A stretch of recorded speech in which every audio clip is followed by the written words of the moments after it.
Halo majikan, kembali lagi kita di teman cerita menjelang bulan Oktober nih, kayak banyak bener teman ceritanya ya. Roman-romannya nih bakal ada horor Oktober lagi ya bulannya para majikan nih, kesukaan kan mau Halloween. Bentar kita minum dulu.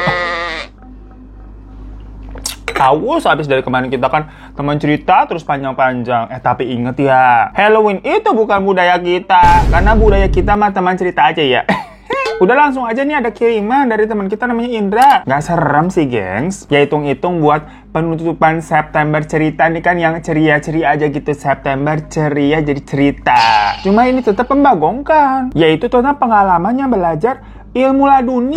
Pernah denger gak kalian tuh tentang ilmu-ilmu laduni ini? Karena jujur kalau kita nih baru pernah dengar dari emailnya si Indra ini. Makanya kayak pas kita baca kok seru banget. Apalagi endingnya. Intinya sih ini kita rangkumin aja ya dari penjelasannya Indra nih yang panjang bener mengenai ilmu laduni. Intinya ini tuh adalah ilmu pengetahuan yang katanya diperoleh seseorang langsung dari Tuhan atau Allah Subhanahu wa Ta'ala ya, melalui ilham tanpa melalui proses pembelajaran lebih dulu. Jadi kayak langsung dikasih bread begitu, macam kayak mukjizat kali ya. Istilahnya misalkan kita mau fasih tuh berbahasa Inggris, kan kita suka belibet lidahnya ya. Nah hal ini tuh bisa kita dapatkan secara langsung tanpa harus les belajar bahasa Inggris gitu. Kalau sudah mendapatkan ilmu laduni itu udah semua bahasa malah kita bisa. Mantep nggak tuh ya? Jadi semacam kayak pengetahuan duniawi ini langsung brek gitu masuk otak. Lah kalau zaman dulu kita taunya bukan ilmu laduni, tapi ngebakar buku pelajaran terus abunya diminum ya. Lah dikata itu abunya mengandung ekstrak bulu bimbel kali ya. Nah pokoknya dalam cerita ini yang dikirim sama si Indra, dia itu memang mau mendapatkan ilmu laduni supaya dia itu bisa berbahasa Inggris secara instan. Perkara dia mau apply kerja ke luar negeri. Yang gini-gini nih, segala sesuatu yang instan pasti mah ujung-ujungnya ada aja gitu bobroknya. Di dunia ini tuh nggak ada namanya instan-instan yang majikan yang bener-bener pure apa ya bagus. Lah mie instan aja itu tetap harus ada proses ya, bikin segala air rebus, buka bungkusannya, tirisin segala macam. Jadi jangan pernah percayalah sama yang namanya instan-instan, pasti ada udang di balik bakwan. Ya anyway waktu itu soalnya Indra ini diajakin sama temannya bernama Riko, dimana mereka ngeliat nih ada teman satu circle-nya mereka lah, tahu-tahu kerja di Australia. Jadi katanya ada namanya program WHF, Working Holiday Visa, dimana kalian bisa mendapatkan visa khusus yang namanya WHF itu tuh untuk kerja di Australia dalam setahun tuh secara legal kerja di sana, jadi bukan ilegal. Nanti kan kalau udah sampai sana otomatis bisa sekalian jalan-jalan juga. Jadi working sambil holiday begitu kan, cakep ya. Nah, yang paling buat mereka ini tergiur tentunya adalah katanya gajinya gede. Jadi teman mereka itu katanya kerja di pabrik perkebunan gitu, gengs. Gak tahu tapi kebun apa, mungkin kebun strawberry ya kan, ada di Just Juice tuh. Strawberry Australia. Nah, gajinya berapa tebak? 35 juta sebulan. Kerjanya making buah sama sayuran, gengs. 35 juta. Makanya si Riko mah tergiur dan ngajakin si Indra. Namun ya itu, persyaratan utama untuk bisa mendapatkan visa WHF tadi, itu ya bahasa Inggrisnya harus bagus dulu. Yang harus juga menyertakan nilai IELTS katanya, gengs. Macam TOEFL, tapi IELTS itu lebih susah katanya daripada TOEFL. Ada minimum skornya berapa ya, gue lupa. 4,5, 4,5 katanya. Kalau salah-salah mohon maaf dikoreksi ya. Gue kemarin bacanya juga agak cepet-cepet soalnya. Karena setahu gue, yang gue tahu tuh kalau misalkan kita mau kuliah ke luar negeri itu minimum skornya sih 6. Jadi berarti kalau 4,5 mah basic banget sebetulnya. Ya namanya juga kerja di luar negeri, jadi wajar banget memang hal basic-basic seperti itu yang diminta adalah bahasa Inggris. Masalahnya, Riko sama Indra ini bahasa Inggrisnya bisa dibilang jongkok alias bodoh. Nah untuk visa WHF itu ada batasan usianya juga, gengs. Yang waktu zaman mereka katanya batasannya itu adalah 30 tahun. Kalau sekarang katanya udah jadi 35 tahun. Jadi udah beda ya. Dan tiap tahun juga ada kuotanya sedikit. Jadi saingannya lumayan banyak tuh. Ya di sini aja mau ngelamar kerja dengan gaji UMR ngantrinya nguler gitu ya, kayak mau beli labubu. Apalagi ini ada kerjaan macam jadi waiters, terus kerja di pabrik kayak temennya mereka, atau jadi kasir gitu. Tapi gajinya macam kayak gaji manajer di sini. Pastinya rebutan itulah, kayak orang berantem beli labubu. Labubu mulu dibawa-bawa. Makanya itulah alasannya kenapa mereka berdua nih butuh sesuatu yang instan istilahnya. Karena kalau harus les bahasa Inggris dulu, ya kelamaan. Kita aja juga udah les tuh dari kecil di lihat pasar minggu, tahu nggak lu? Sampai sekarang tetap aja bodoh. Ya balik lagi ke otak masing-masing ya, otak kita gak nyampe mungkin. Nah cerita yang dialami sama Indra ini, waktu itu mereka, maksudnya si Indra sama Riko, usianya udah 29 tahun. Jadi kalau nunggu lagi kesempatan sampai tahun besok ya mepet. Padahal mereka udah kebet kali tuh dapetin duit 35 juta gaji sebulan. Cuma gimana caranya bahasa Inggris mereka cuma bisa oh yes, oh no, oh yes, oh no. Tuh kan ada notif.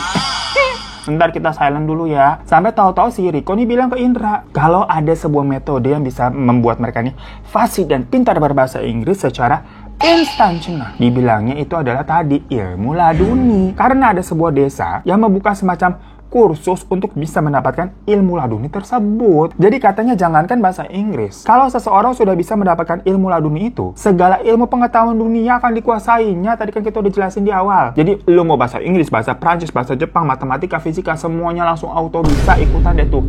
Clash of Clans, ruang guru. Menang! Tapi ya Indra waktu itu dengernya, ya nggak percaya mana ada yang kayak begitu-gituan ya. Ngalah-ngalahin Einstein berarti. Ntar Jerome Pauline juga ketar-ketir kalau disuruh adu matematika. Cuman tak kenapa waktu itu si Riko ini emang kayaknya udah kesirap. Saking ngebetnya kali ya. Jadi dia maksa untuk ditemenin si Indra untuk ke desa sana. Karena udah gak ada waktu lagi nih. Jadi segala cara mau dicoba ceritanya. Walaupun itu terdengar tidak masuk akal. Pas mendengar mengenai desa itu, sebenarnya si Indra ini keingetan sama kampung Inggris, tahu nggak lo? Tapi kan kalau kampung Inggris itu adalah apa ya? Daerah semacam dimana memang di situ ada sekolah atau tempat les untuk orang-orang belajar bahasa Inggris kan. Dan warga-warga di sana juga pada fasih bahasa Inggrisnya. Si Indra makanya udah sempat bilang kenapa kita nggak ke kampung Inggris aja yang udah jelas terkenal. Tapi Riko nggak mau, karena kan kalau di kampung Inggris ya nggak ada jaminan ya mereka keluar dari sana tuh bisa langsung fasih dan jago berbahasa Inggris. Semua kan lagi-lagi tergantung pribadinya masing-masing. Bodoh apa enggak istilahnya ya. Nah kalau di desa, kita sebutnya desa Laduni aja ya. Desa Laduni ini katanya dijamin bisa bahasa Inggris habis dari sono. Makanya Riko lebih tertarik. Padahal posisinya waktu itu si Riko ini udah punya pekerjaan loh. Dia waiters di salah satu restoran, tapi ya gajinya biasa di bawah UMR. Jadi waktu mendengar gaji temannya di Australia sana gede banget kayak gaji manajer, langsung kebangsatan dia kepengen. Sedangkan kalau Indra itu baru selesai kontrak dan kontraknya nggak diperpanjang sama tempat kantornya itu. Jadinya dia nganggur. Akhirnya ya udahlah, karena nganggur ikut aja tuh diajak si Rio. Apalagi sama mendengar cerita tadi teman yang udah kerja di sana di Australia. Siapa yang gak tergiur coba? Tapi memang temannya itu biasanya udah pinter bahasa Inggris dari dulu, ya udah was karena emang kayaknya suka belajar gitu. Ya udah singkat cerita mereka pergi ke sana. Dan katanya program itu diharuskan mereka menginap selama 5 hari. Jadi 5 hari doang belajarnya, habis itu lu bisa fasih bahasa Inggris. Sebelum berangkat nih, Indra sebenarnya udah mencoba nih mencari tahu mengenai desa tersebut. Tapi ternyata nggak ada di Google sama sekali, nggak ada ngebahas. Cuma kalau mengenai ilmu-ilmu laduni sama tempat-tempat yang menyediakan jasa seperti desa tersebut, ternyata memang banyak. Tapi desanya rata-rata jauh-jauh. Ini tuh desa yang paling deket daripada tempat tinggalnya mereka lah. Namun konteks dekatnya bukan deket-deket banget ya, intinya nggak sampai pindah pulau. Desanya sendiri itu terletak di daerah Jawa Timur pokoknya. Nggak terlalu terpelosok juga, gengs. Indra sama Riko aja kesananya naik ojek. Jadi mereka habis turun nih dari terminal bus, terus lanjut naik ojek. Cuma nih keanehan pertama ya, awalnya tukang ojek di sana rata-rata tuh pada nggak mau nganterin pas Indra sama Riko tuh nyebutin nama desa tersebut. Pokoknya si tukang ojeknya itu rata-rata kayak diem dulu terus mikir, habis itu nolak. Alasannya katanya jauh. Oh ya sebenarnya sih masuk akal aja. Mungkin kalau kejauhan malas juga kali mungkin mereka. Karena waktu itu, waktu si Riko sama Indra nyampe stasiun bis, habis turun tuh udah lumayan malam, jam 7, walaupun nggak malam-malam banget. Mungkin tapi tukang ojeknya mau nyadain deket-deket aja gitu, habis itu mereka mau pulang. Sampai akhirnya udah mereka datengin tuh beberapa tukang ojek pada nolak semua. Akhirnya Indra sama Riko bilang nih untuk ngelebihin ongkosnya udah nggak apa-apa kalau memang dirasa jauh. Habis mau naik apa lagi? Baru mau udah tuh ada ojek nih, tapi cuma satu yang mau. Jadi mereka akhirnya bonceng 3, gengs. Bayangin nih cowok-cowok bonceng 3 bawa tas pula. Jadi Riko tuh dipepet tuh di tengah, tasnya di depan kaki si abangnya tuh ditaruhnya. Terus Indra paling belakang tuh, tasnya digemplok di belakang. Jadi itu bangku sempit banget, pencet-pencetan. Habis mau gimana lagi? Ojek yang lain pada nggak mau nganter dan takut juga nanti kan semakin malam. Jadi berangkat aja udah. Yang padahal ternyata dibilang jauh sih juga enggak banget sih, gengs. Paling sekitar 8-10 km kira-kira. Ya harusnya masih aman aja lah buat si ojeknya, tapi kenapa pada nolak? Sampai di tengah jalan ya. Jadi mereka itu kan kayak ngelewatin semacam kebun gitu, gengs. Jalannya sempit gitu kan, satu doang, yang cukup buat motor doang. Di tengahnya ada kakek-kakek berdiri di tengah jalan itu. Bayangin ini kan udah gelap ya, udah malam. Ada kakek-kakek berdiri ke sorot lampu motor. Nggak gerak sama sekali, diem gitu. Apa nggak kaget? Langsung berhenti itu kan tukang ojeknya. Si Riko bilang nih ke abangnya, "Bang, itu orang atau bukan?" Tapi si abangnya juga kelihatan kayak ketakutan. Soalnya si kakek itu babar diem dong, nggak gerak, nggak ngedip sama sekali juga gitu. Jadi kayak gitu doang. Indra langsung bilang kayak udahlah, putar balik aja. Udah ketakutan lah dia, baru mau masuk ke wilayah desanya aja kok udah ada beginian. Tapi tahu-tahu ada motor nih di belakangnya dia datang. Dan mereka ini bilang nih, motor yang di belakang tuh, minggir aja mas, nggak apa-apa. Itu kakeknya emang selalu begitu di situ, katanya begitu. Jadi mereka nih melipir lewat jalan yang ada di rumputan, bukan jalan utama yang kecil tuh yang tanah cuman buat motor doang, buat menghindari si kakek kan dia di tengah. Jadi melipir gitu seret, ngindarin si kakeknya. Motor di belakang juga begitu, melipir ke samping. Dan karena ada motor lain tuh, jadi ada temennya ya istilahnya di belakang, si Indra lumayan tenang. Hingga mereka akhirnya sampai ke desa tujuan. Yang mana motor yang di belakang tadi ternyata memang warga desa situ. Ya udah Indra sama Riko ini langsung nyari tempat yang kita sebutnya apa ya, Padepokan aja ya. Tujuan mereka kan emang mau ke situ, yang mau belajar ilmu laduni ini, dianterin sama si motor yang belakang tadi. Oh kesini mas. Padepokannya nggak besar, semacam kayak rumah orang biasa aja, rumah warga. Cuman yang besar itu adalah halaman belakangnya, kayak semacam ada tanah lapang lah yang luas. Nah di sana mereka ketemu sama yang namanya Nyai Ira. Dimana Nyai Ira itu adalah pengelola padepokan tersebut, jadi yang ngajarin gurunya tuh. Riko sama Indra daftar, untungnya masih bisa, maksudnya masih bisa diterima. Cuma karena waktu itu ya sudah malam, mereka langsung disuruh nyari penginapan di rumah warga. Karena konsep padepokan di sana tuh bukan kayak asrama gitu, gengs. Bener-bener kayak ya tempat les mah jatuhnya kalau kita nyebutnya ya. Abis yang nginepnya ya di rumah warga sekitar yang memang banyak tuh yang buka jasa tempat tinggal untuk orang-orang yang mau belajar ke padepokan tersebut. Jadi nggak cuma satu rumah warganya, tinggal pilih mau yang mana, semacam ya hostel kali ya. Tapi masalahnya yang dekat padepokan itu rata-rata udah penuh semua oleh tamu-tamu pendatang yang lain yang emang sama-sama mau mencari ilmu di padepokan tersebut. Alhasil Indra sama Riko dapetnya di rumah warga yang lumayan jauh dari padepokannya, yang nggak deket-deket amat sih, tapi masih bisa jalan kaki, cuman ya nggak deket padepokan begitulah. Rumah paling ujung hampir ke deket perbatasan desa lainnya. Namun lagi-lagi karena kan keadaannya udah malam, mereka mau nyari bagaimana, ya udahlah ada apa-apa di situ, yang penting dapet. Rumahnya juga bersih kok. Yang punya tuh pasangan suami istri, udah punya anak juga. Jadi kamar yang disewain sama mereka itu sebenarnya kamar anaknya yang udah berusia 12 tahunan. Dimana selama disewa, ya si anak ini gelaran tidur di kamar ayah dan ibunya dia. Mereka mah seneng aja ada yang mau nyewa di rumah mereka, karena kan mereka jadi bisa dapat uang tambahan ya, uang sewa. Karena ya itu rumah mereka kan hitungannya juga yang paling jauh, jadi bukan favorit untuk para pendatang. Yang rata-rata milihnya nyari yang deket padepokan biar lebih praktis. Ya karena Riko sama si Indra datangnya dadakan juga, jadi kamarnya tuh dibersih-bersihin dulu. Sambil bersih-bersih, Riko sama Indra ngobrol tuh sama si pemilik rumah. Dengan bilang tadi pas kesini tuh ada kakek-kakek tuh diam aja berdiri di kebun sana tuh serem banget. Yang ternyata kalau kata si pemilik rumah, si kakek itu tuh emang warga sini juga.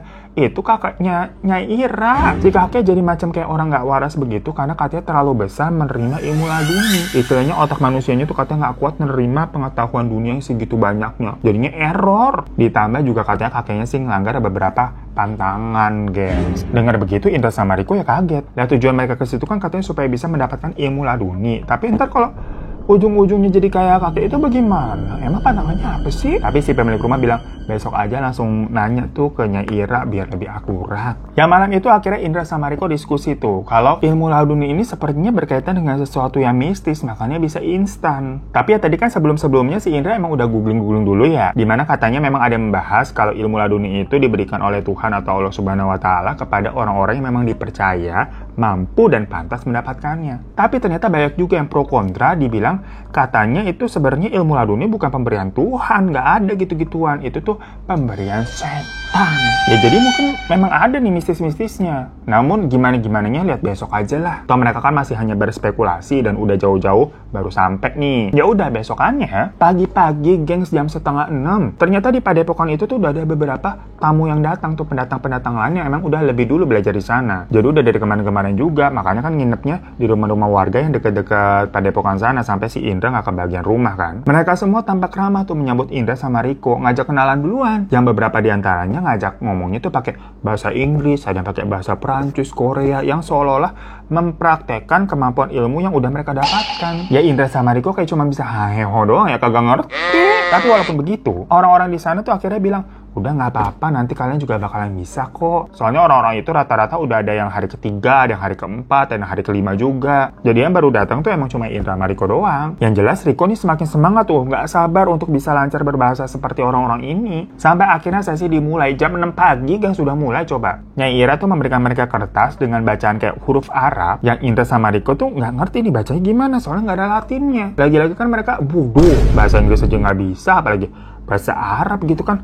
Mau sok-sokan kerja di luar negeri gimana sih? Dan orang-orang di dalam rumahnya itu ya murid-murid ya mulai membacakan kalimat-kalimat dalam kertas itu. Jadi kayak mereka ini udah lancar gitu loh bacanya. Yang kalau Indra denger sih macam kayak baca doa karena terdengarnya ya bahasa Arab kan. Tapi Indra sendiri nggak pernah dengerin doa apaan emang dari surat apa. Cuma sesekali ini mereka ngikutin dan ngucapin hal-hal yang mereka bisa dengar dan tangkap aja. Pokoknya hal tersebut tuh berlangsung selama 1 jam, gengs. Maksudnya bacaan dari kertas itu diulang-ulang terus sampai sejam. Yang mana membuat Indra sama Riko lama-lama jadi hafal. Ya dengar kalimat tersebut selama berjam-jam kan lama-lama nempel ya. Sampai akhirnya mereka juga bisa melantunkan kalimat-kalimat tersebut. Jadi bacanya cuma semacam 8 baris gitu, gengs. Dan diulang-ulang terus sampai sejam. Setelah selesai, Nyai Ira menjelaskan ke Indra dan ke Riko kalau bacaan tadi itu adalah doa untuk meminta supaya dibukakan otak kita nih untuk menyerap dan menerima semua informasi dengan cepat. Karena habis dari sesi bacaan tulisan Arab tadi, sesi selanjutnya adalah belajar bahasa Inggris. Bener-bener macam lagi les ini mah. Dan yang diajarkan di sana tuh hal-hal basic conversation, gengs, macam ya perkenalan diri, kalimat-kalimat menegur sapa, menjawab hal-hal basic yang gitu-gitu aja. Macam kayak anak SD yang kayak,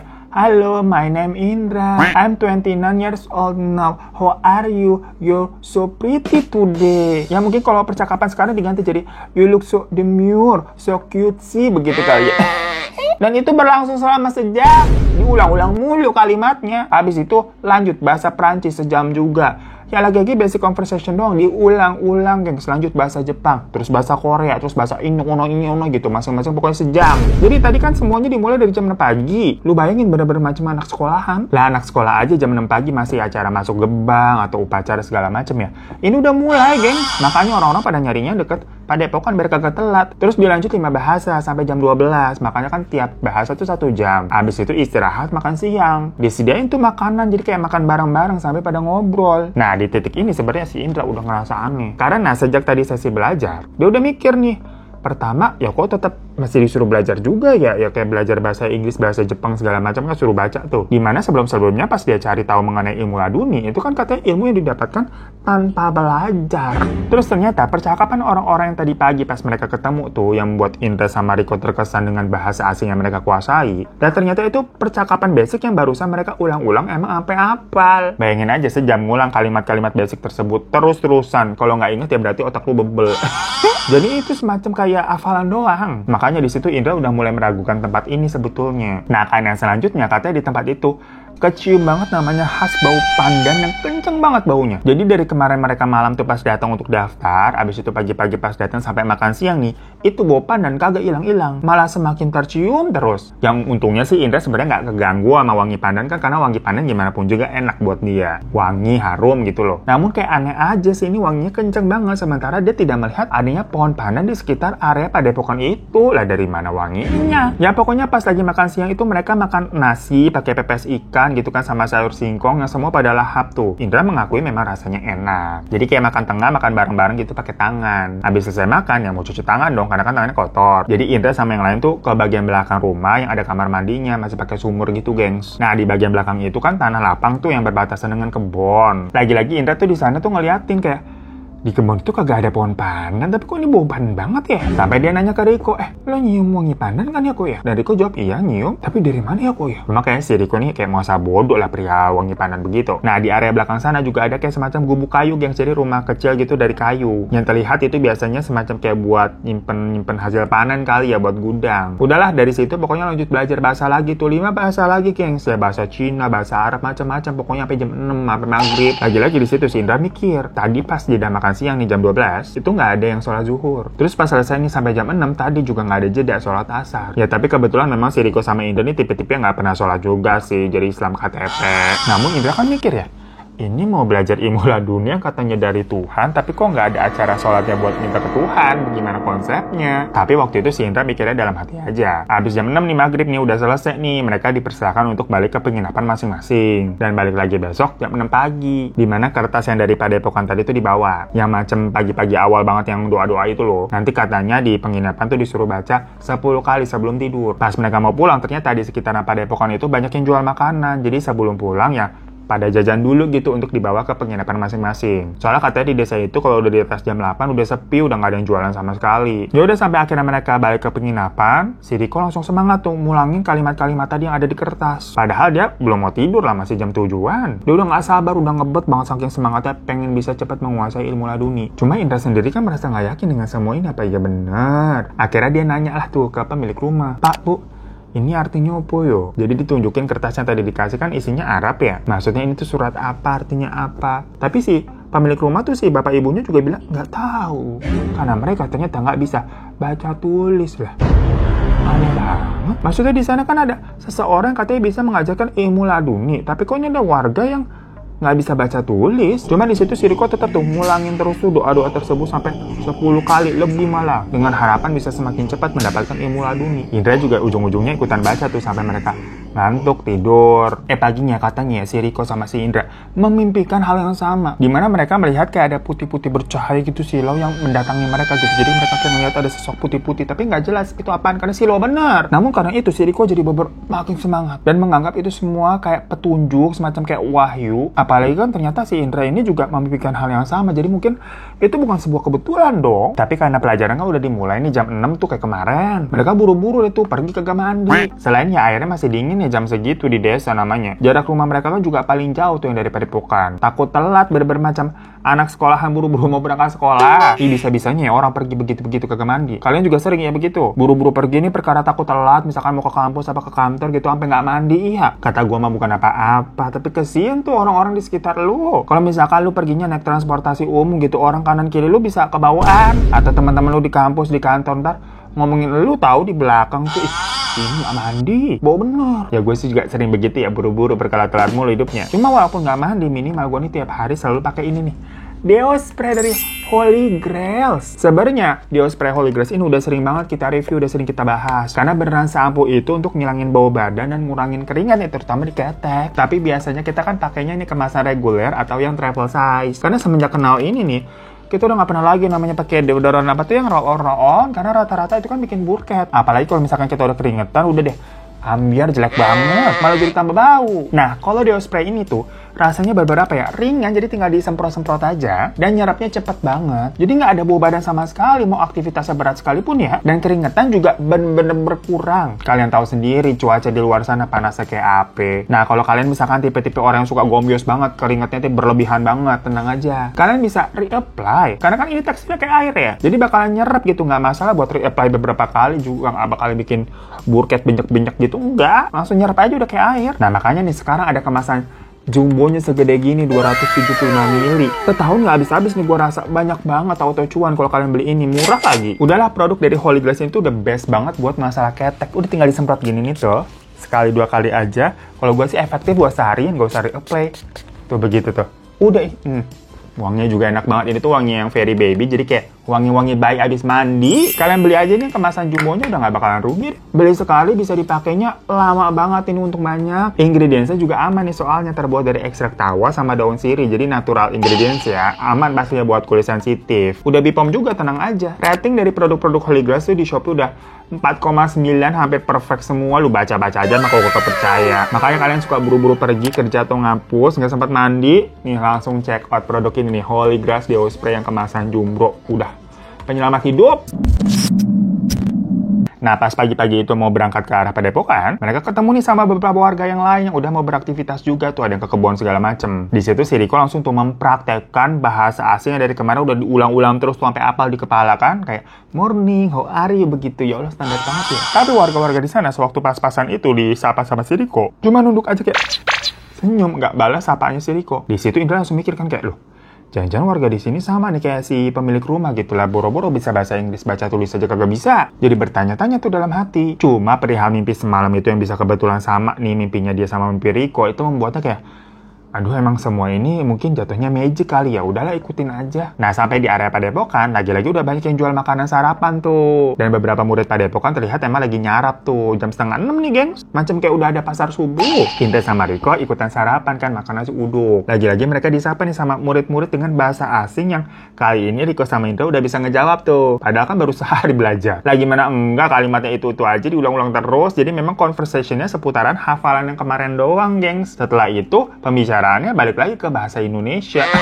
Hingga akhirnya udah nih sesi dimulai. Dan sama seperti sebelumnya, sama kayak kemarin. Urutannya juga sama, jadi kayak baca doa dulu, terus bahasa Inggris, bahasa ini gitu lah. Tapi kira-kira jam 9-an, perutnya Indra sakit. Kayaknya tadi tuh gara-gara abis makan nasi uduk. Dia itu emang biasanya nggak bisa sarapan sepagi itu emang. Tapi karena tadi kan konteksnya nemenin Riko, dan tahu bakal belajar terus nih nanti nih sampai jam 12, takutnya di tengah-tengah lapar, jadi udahlah makan aja ikutan. Nah karena sakit perut, jadi izinlah ke kamar mandi. Udah nih berat di sana karena di kamar mandi tuh mules banget gara-gara bener kayaknya gara-gara sarapan tadi tuh. Nah pas dia keluar, Indra nih melihat kayak ada pantulan cahaya yang keluar dari arah gubuk yang ada di halaman belakangnya itu. Ya Indra kan penasaran ya, itu cahaya apaan dari dalam gubuk? Sama Indra dideketin. Modelannya kan kayak rumah kayu gitu ya gengs ya. Jadi di dindingnya tuh ada sela-sela yang kayunya jarang-jarang bisa buat ngintip. Bener aja pas diintip, di dalamnya tuh kayak ada putih gitu bercahaya silau. Nggak kelihatan apa-apa di dalam. Kaget dong Indra, masalahnya persis kayak mimpinya semalam. Sampai dikiranya di dalam itu ada malaikat. Ya pokoknya waktu itu si otaknya Indra mikirnya begitu. Tapi pas mau masuk ternyata pintunya dikunci. Kayak ada gembok sama rantainya gitu loh dikunci. Aduh,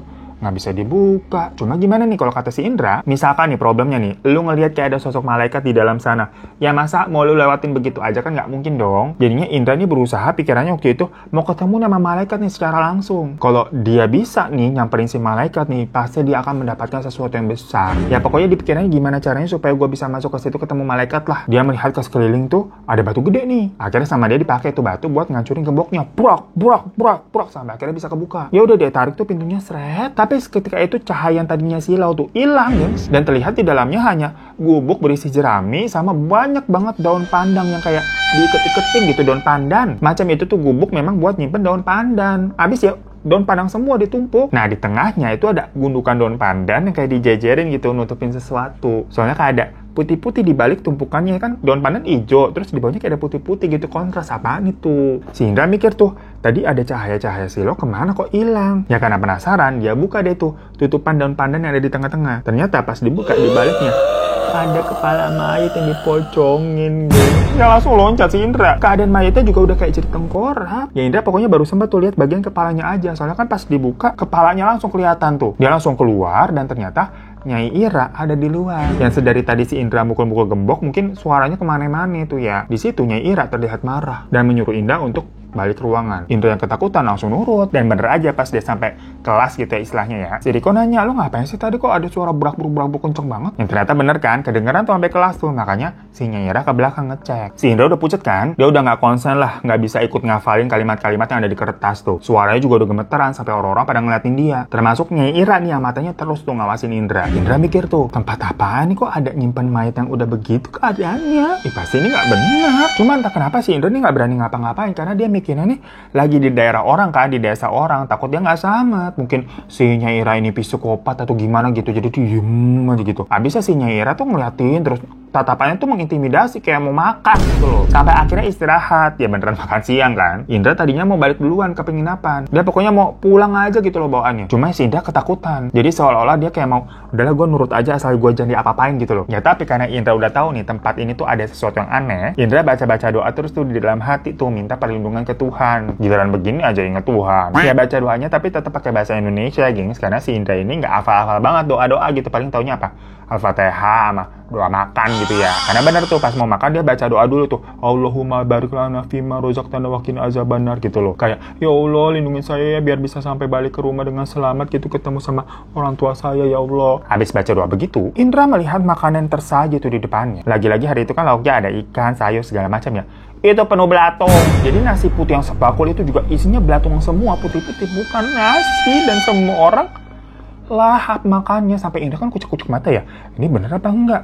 Tapi bener udah gitu, nggak berubah belatung. Namun orang-orang lain kayak nyantai aja gitu sambil makan sambil ngobrol. Indra kan langsung bisik-bisik ke Riko ya dengan panik ya kayak, kok jangan dimakan. Tapi si Riko bilang kayak, kenapa lu? Ya Indra langsung bilang kan kayak, baca doa. Cuma si Riko kayak nggak menghiraukan si Indra dan langsung masih asik aja gitu ngobrol sama murid yang lain. Tahu-tahu Nyai Ira datang. Kenapa Mas Indra nggak dimakan? Tapi nanyanya dengan agak mengintimidasi gitu loh. Ya si Indra bingung kan, terus dia langsung jawab kayak, udah kenyang, tadi pagi udah makan nasi uduk soalnya. Padahal kan paginya 5:30 ya, ini jam 12, jauh.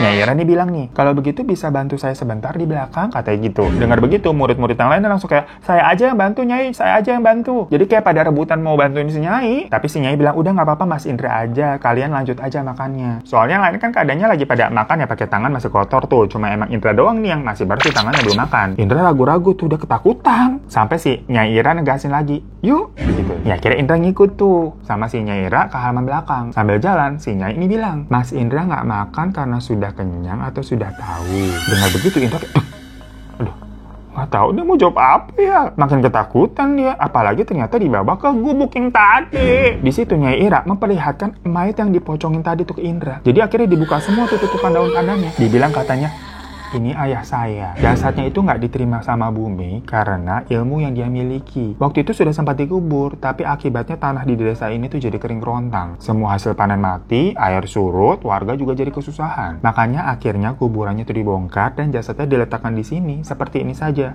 agar tidak merusak kesuburan desa. Dan agar tidak bau, pandan-pandan ini tuh digunakan untuk menyamarkan baunya. Karena walaupun sudah sekitar 8 tahun nih ayahnya udah meninggal, kalau misalkan nggak rajin ditutupin dengan pandan-pandan yang baru, bau mayat busuknya itu katanya tetap akan tercium. Warga di sini semuanya udah tahu tentang hal ini dan mereka semua juga bergantung sama saya. Maksudnya sama si Nyai Ira ya. Karena setiap pendatang yang mau belajar ilmu laduni itu jadinya menguntungkan warga desa sini. Rumah mereka bisa disewakan untuk jadi tempat penginapan dan sampai juga banyak kan yang jualan makanan tuh di sekitar padepokan. Hasil panen di desa mereka juga hitungannya sangat subur. Nah, di situ Indah ditawari untuk tetap melanjutkan selama 3 hari lagi ke depan dan harus tutup mulut ke murid-murid ataupun orang lain di luar desa. Dimana di situ Nyai Ira menjanjikan kalau Indra akan bisa menguasai ilmu laduni. Atau pilihan kedua adalah ya pulang ke rumah. Maksudnya keluar dari desa tapi tetap tutup mulut. Karena kalau sampai berani buka mulut, akan ada konsekuensi yang ditanggung.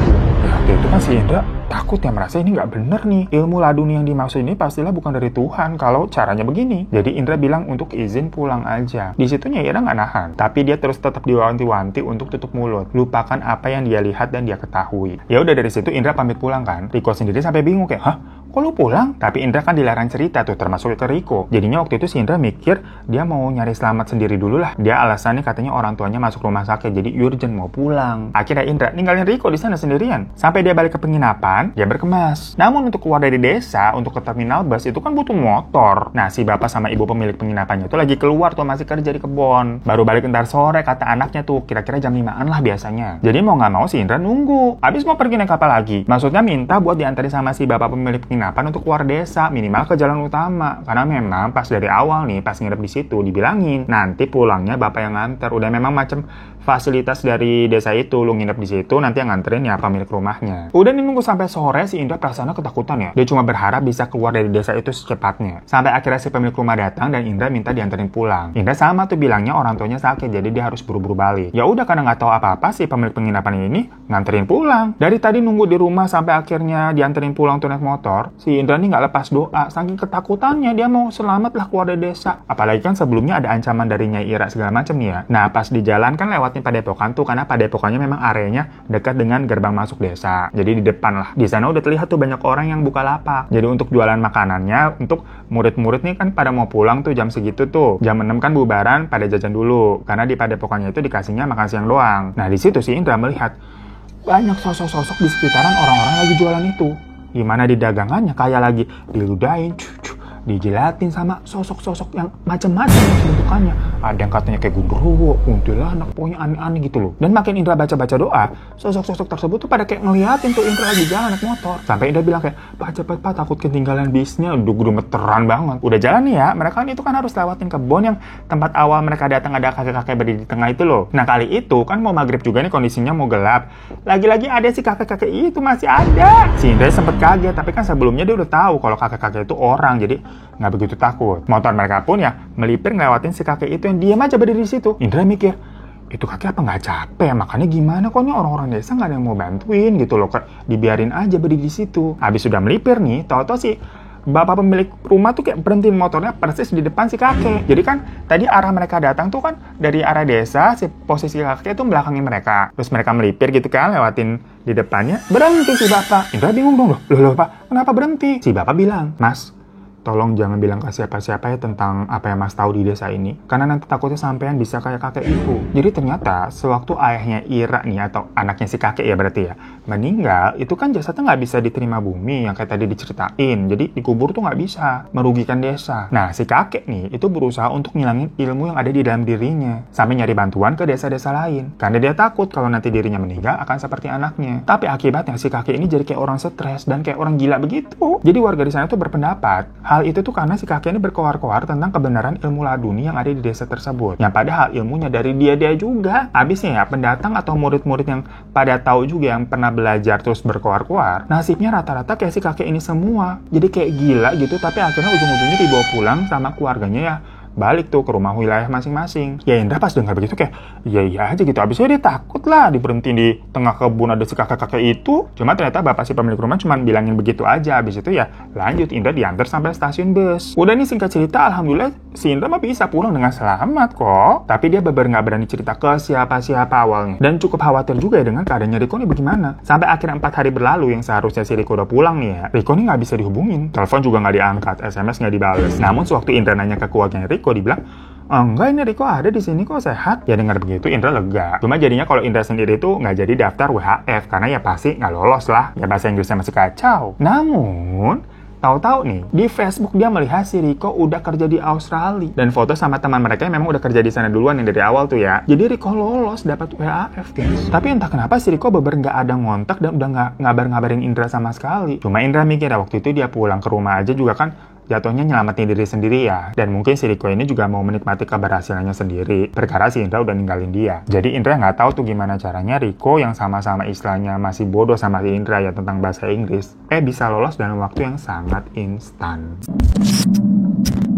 So itu guys, cerita dari Indra mengenai padepokan aneh yang ada nyimpen mayit. Indra masih nggak habis pikir ya. Dengan cuma baca beberapa kalimat yang sama tiap hari, itu apa benar-benar bisa punya yang namanya ilmu laduni? Dan Indra sampai sekarang juga masih nggak tahu arti doa-doa yang di kertas itu tuh apa. Karena kertasnya nggak dia bawa, soalnya dia tinggal di sana. Ya tapi kan semuanya juga sih Indra cuma 2 hari soalnya ya. Yang mana harusnya kan 5 hari tuh. Jadi dia nggak tahu pasti bagaimana hasilnya. Namun ya, temennya Riko tuh sampai sekarang nih katanya masih kerja lanjut di Australia. Jadi memperpanjang gitulah, visanya bisa diperpanjang. Namun waktu itu sebenarnya Indra udah pernah coba ngontak tuh melalui Facebook, tapi nggak dibalas. Jadi ya nggak paham sih Indra. Namun dia nggak apa-apa juga sih nggak jadi kerja di sana. Kalau misalkan harus dengan cara yang meresahkan, macam ke musyrik gitu ya jatuhnya ya. Karena waktu dia nanya ke orang-orang yang bener aja pada bilang kalau ilmu laduni yang ada di Indonesia itu kebanyakan gak benar, bukan dari Tuhan, begitulah, paling dari setan. Karena siapalah kita, manusia biasa yang sholat juga masih bolong-bolong, sering buat dosa segala macam, tahu-tahu dikasih ilmu laduni sama Tuhan. Kayak gak make sense aja gitu loh kalau dipikir-pikir. Kecuali lo beber orang yang baik, bang soleh gitu kan, hatinya sujud segala macem. Ya tapi buat kalian yang tahu, bolehlah komen-komen di bawah ya tentang ilmu laduni. Terima kasih semuanya, terima kasih Indra untuk ceritanya. Buat para majikan yang mau kirim-kirim cerita, boleh email di bawah ini ya. Sampai jumpa lagi di teman cerita nanti kita di bulan Oktober. Assalamualaikum warahmatullahi wabarakatuh. September cerita, ini September cerita milik kita bersama.